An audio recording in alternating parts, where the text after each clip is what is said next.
I'm concerned about my sons and the time they spend on their personal broadband connections, on their computers. Well, you would be. Since you're not on the leading edge and they are, you don't understand it. Yeah. Well, my work is online, so I'm really online more than anybody else in the house. My concern is that they have so little, as far as I can tell, variety in their experience. Maybe, but it's none of your business. Thank you. That's what I needed to hear. The thing that's interesting is that, so this internet is this new frontier. And it is the most leading edge, most exciting place on the planet right now. So it follows that as people are living life and contributing to vibrational escrow, and this is beginning to take form, that those new generations are feeling sort of intoxicated by all of that.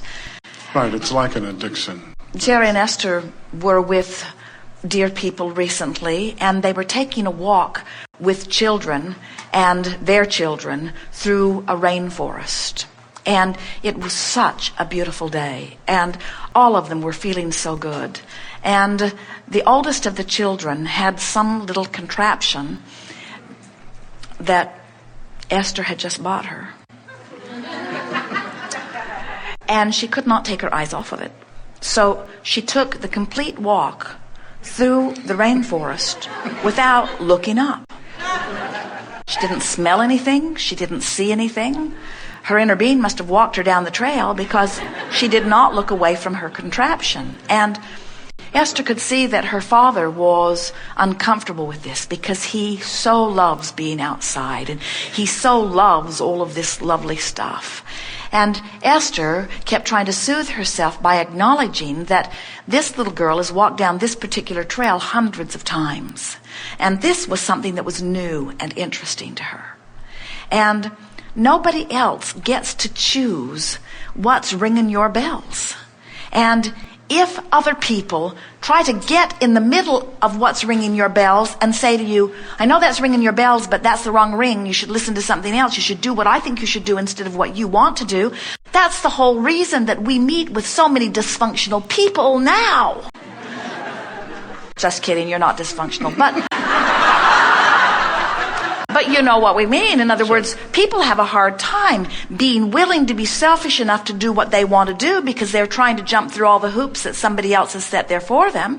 And yet this is an exact example of that. You have to understand that you cannot possibly understand why something calls another. Because you haven't walked in their moccasins, you haven't lived their contrast, you haven't birthed their desire, you are not their inner being calling them forward, you do not know about their stream, you don't know who they were exactly before they were born, you just don't know what's in their vibrational escrow. So when they're called to something and they are exuberant about it, know that they are answering the call of source and let them answer it, even if their call of source seems different from yours. And it will always seem different because you all have your individual calls from source. Isn't that nice to know? Parents say, oh, I'm not sure if what you want is good because I don't want it. And children look at you and they say, please tell me you're kidding. How could you possibly want what I want? You don't even know what I know. You don't even know who I am. You weren't even born when I was born. You weren't even part of the leading edge vibration that I was born from. You haven't lived in my shoes. You don't know what I've given birth to. You don't know what's in my vibrational escrow. You can't hear my call of source. Please leave me alone. And the best parent in the world will care about them. You can't not. But the best parent in the world will know that they have source and that they have source calling them. And you will work every day to be a catalyst to help them connect to that source. But you will not try to dictate to them what that source says as it calls. You've been hearing us talking about this contrast which gives birth to these rockets of desires, and that this vibrational escrow is amassing, and that it becomes a stream that is calling you. And as you have a sense of this stream that is calling, as you get a sense of this call of source that is calling, and you understand that they can feel by the way they feel, whether moving in the direction or away from it, and you recognize that they are feeling joyful, you have to know that all is well. Now, it's a different thing if you see a child depressed, or if you see a child discouraged. But eagerness for something is never a bad sign. If you see them complacent, if you see them bored, if you see them feeling negative emotion, that's different. But when you see eagerness, a very good thing. The last week or so, have made their computers off limits till school starts. So what you're teaching them is that they can give birth to desires, and the source will call them toward their desires, but there's somebody else in their experience that can prevent them from going. And what they will show you is, you're not big enough. They'll go next door. They'll go to the library. They'll find a friend. They'll find other means that you will call devious, because the call of source is that strong. So the stakes just get bigger. Right. The call of source wins, and then you get stronger. And then the call of source wins, and then you get stronger. Pretty soon you got a war in the Middle East. Right. Do you know what children want more than anything? They want you to know that they know. Because they're born knowing, and they still believe that they know, and they're still intuitive. And when you say to them, well, I might have chosen a different way, but I can see your clarity, and I can see your power, and I believe in your ability to make choices. And I can't see your road very well from my vantage point. I trust you.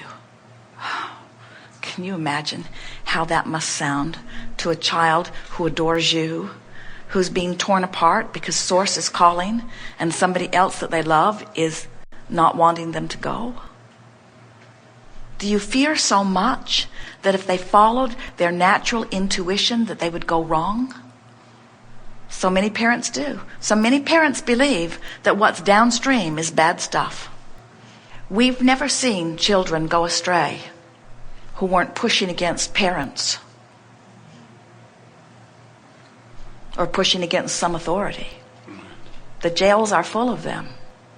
Even the guy over there who escaped. That's how he got there. In other words, they said, you should not. And he said, I can do anything I want. And they said, don't do it. And he said, I'll keep doing it, and I'll be the best at it ever.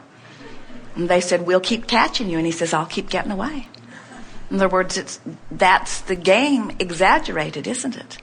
Where as this parent, as this mentor, as this uplifter that you are to the very core of your being, the gift that you have for your children is the insight that you have about alignment.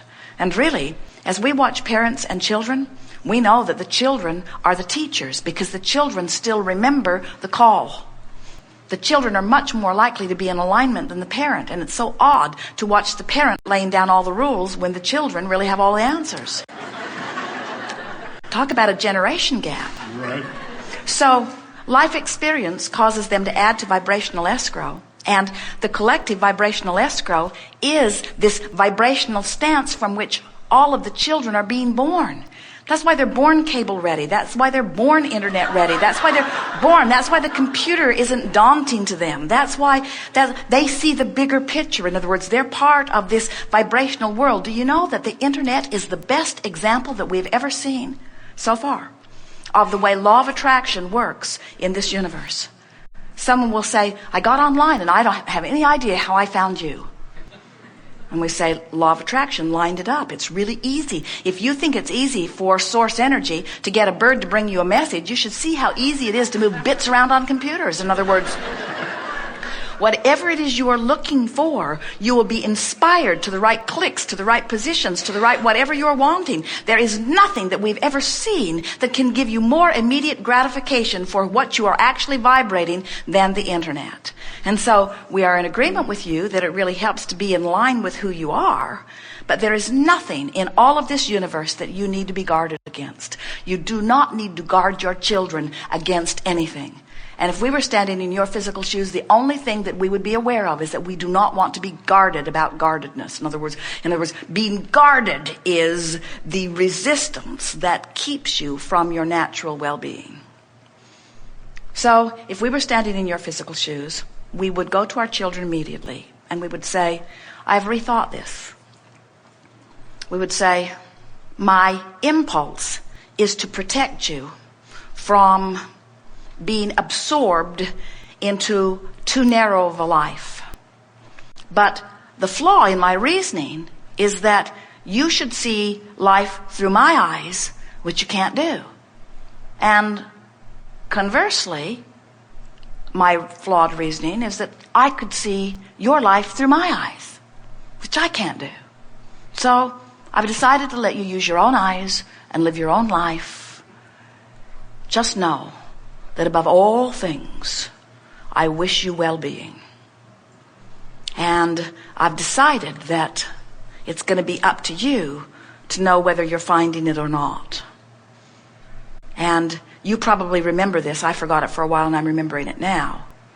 I can tell when I hook into something that's beneficial by the way it feels. And I remembered that you can too. So I love you. Be well. I'm setting you free, my chickadees. And in the moment you do that, you will feel so much better.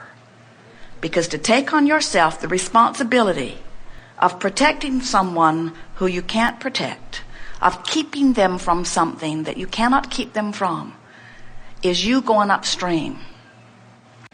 Yeah, that's what it feels like. That's what it is. Yeah. It'd make you want to run away, actually. Thank you. I have questions about the placebo effect. When I've gotten a headache, I've thought, okay, Abraham says just release the resistance. And I've worked with that, and sometimes it's like, the headache's still a little bit there. And I know if I just take some ibuprofen, it's gone. And yet I think that ibuprofen is really not doing anything for me. It's a sugar pill. If my husband were to replace the ibuprofen with something that looked like it, I believe that I would take it and I would feel better. Or if that didn't work, it would be some other brand of a something, and I would take it and I would feel better. So is that true? And well, you know it's true because you know the placebo effect. When you want something and you believe it, there's no contradiction, and therefore it is. So if you want relief from a headache and you believe that this remedy will provide it, then it does. Or if you want relief from a headache and you believe that all you have to do is think thoughts that feel better, then it is. In other words, it doesn't matter what route you take, and for everyone it's a different one. You listen to people touting this method and this method and this method and this method, and we say the method really doesn't matter, but anything that you do that makes you believe that you will get what you are wanting is beneficial to you. And yet I believe that the ibuprofen isn't good for my body, so I'm sort of giving myself a wham. A temporary relief from the headache and then negative repercussions later. But you can clean that up. A woman visited with us one time and said, I have very poor eyesight and I'm a photographer and I'm going to do some underwater photography, and someone in my life has offered to pay for this very expensive eye surgery so that I can no longer wear these big thick glasses, which would make my underwater photography so much easier. She said, but Abraham, knowing what I know about the power of thought, I feel unhappy about taking action to get what I want. Shouldn't I be able to just use the power of my thought to improve my vision? And we say, yes, of course, but if you really want to carry that to an extreme, we think you will be banging rocks together at your stove today to make fire to cook your lunch. In In other words, there is not anything wrong with benefiting by the technology of your environment. It's all part of the flow, you see. People have lived things, they've wanted things, and that desire has gone into vibrational escrow, and then inventors and scientists and doctors and all manner of creators have answered the call through that methodology. You've got to stop feeling so determined to prove your worthiness. We don't want you to say, I've got to do it all on my own.